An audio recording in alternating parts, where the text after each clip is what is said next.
Dessin, surtout pour expliquer des choses, c'est comment synthétiser une idée, surtout appris à dessiner pour me faire comprendre au-delà des mots.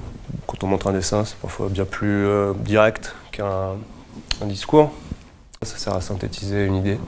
Petit, c'était un plaisir, comme tous les enfants. Ensuite, apprendre technique, essayer différentes choses. Alors le dessin, par rapport à l'animation, ça permet d'imaginer. En fait, il y a toujours un début, une fin au dessin. Donc après, c'est décomposé, un mouvement, c'est rythmé, et puis c'est une petite cuisine aussi. Il y a du dessin, il y a après beaucoup d'autres outils, des ciseaux, des machines, des scanners. Il va me permettre au début de synthétiser, de mettre le storyboard, on va dire, de poser un peu des éléments clés, des images qui sont évoquées par le morceau en question. Poser une image, voir des premières séquences enchaînées, et puis c'est comme un fil, vraiment, on tire petit à petit, on est emmené tout de suite vers une suite. Après, ça pourrait encore aller là, et tout est possible aussi dans le dessin, c'est ça qui est aussi pratique. Ça permet d'être beaucoup plus libre aussi.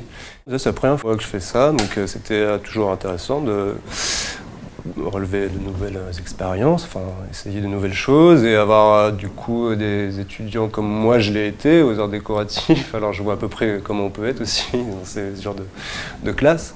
C'est ça qui est super aussi, c'est de rencontrer des gens qui essayent des choses différentes sur lesquelles moi j'aurais pas pensé m'y consacrer. Ce qui est cool quand tu transmets ce que tu sais faire, c'est de voir aussi qu'il n'y a pas que ça.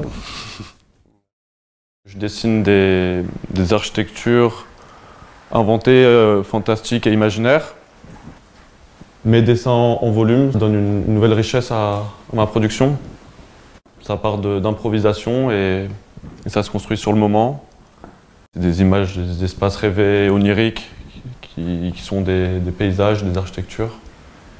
On est poussé à, justement en intervenant, de participer à des projets qu'on n'aurait pas fait tout seul, de mettre en image et en mouvement ces céramiques qui sont immobiles.